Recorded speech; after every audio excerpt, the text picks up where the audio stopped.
Sampah merupakan barang sisa yang masih sering kali disepelekan.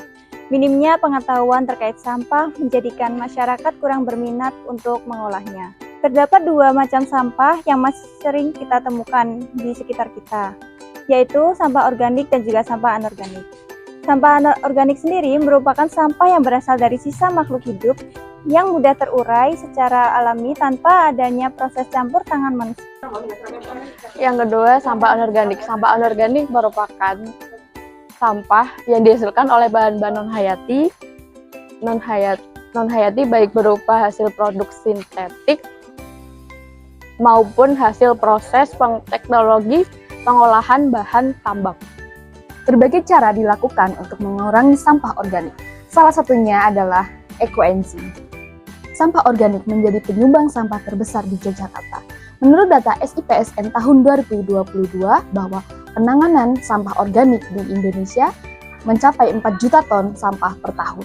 Enzim atau ekoenzims atau garbage enzyme adalah larutan kompleks hasil dari fermentasi dari limbah organik seperti limbah buah dan sayuran dengan gula merah atau molase dan air dengan bantuan mikroorganisme selektif dari kelompok jamur dan bakteri selama 3 bulan. Ekoenzim, cara pembuatannya dalam buah dan sayur, itu kita harus menyiapkan beberapa yang harus kita persiapkan. Yang pertama itu adalah buah busuk, yang kedua wadah kosong, yang ketiga MSG, yang keempat gula. Tahap pertama untuk pembuatan ekoenzim yang berbahan dasar sayur atau buah busuk, itu pertama kita harus memotong-motong buah atau sayur itu kecil-kecil. Kemudian setelah terpotong, kita masukkan ke dalam wadah kosong tadi.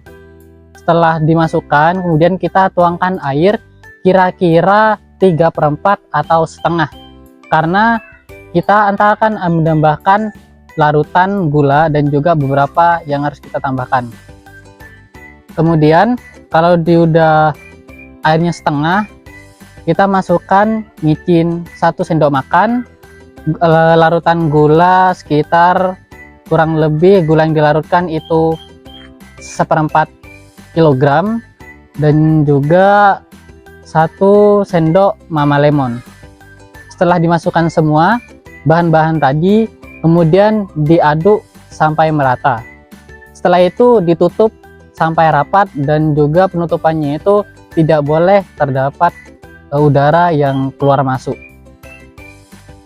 Kemudian di beberapa hari kita harus mengecek apakah gas yang terdapat di dalam wadah tadi itu udah melebihi kapasitas atau tidak. Kalau umpamanya udah hampir melebihi kapasitas, itu kita buka.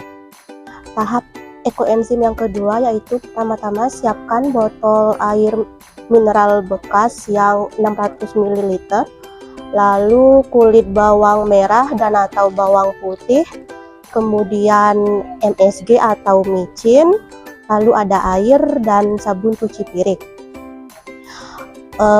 Kulit bawang merah itu dimasukkan ke dalam botol sebanyak 1/4 saja, lalu tambahkan air sepertiga botol, kemudian tambahkan sabun cuci piring 1 sendok makan dan MSG atau micin 1/3 sendok makan.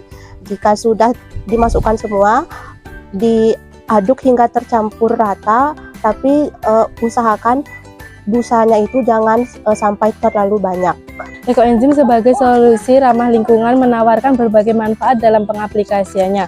Dengan kekuatan ekoenzim dapat digunakan untuk membersihkan rumah, kebun, bahkan limbah organik.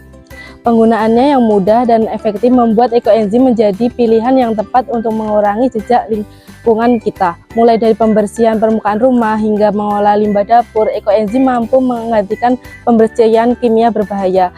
Mari bersama-sama menerapkan ekoenzim dalam kehidupan sehari-hari untuk menciptakan lingkungan yang lebih bersih dan sehat. Sampah anorganik memiliki beragam jenis. Di antaranya ada plastik, kertas, botol, dan logam, dan lain-lainnya. Nah, di sekitar Masjid Syakirin ini yang terletak di Brotokusuman, Mergangsan, alhamdulillah sungainya terlihat bersih tanpa adanya sampah-sampah yang terdapat dalam anorganik tadi.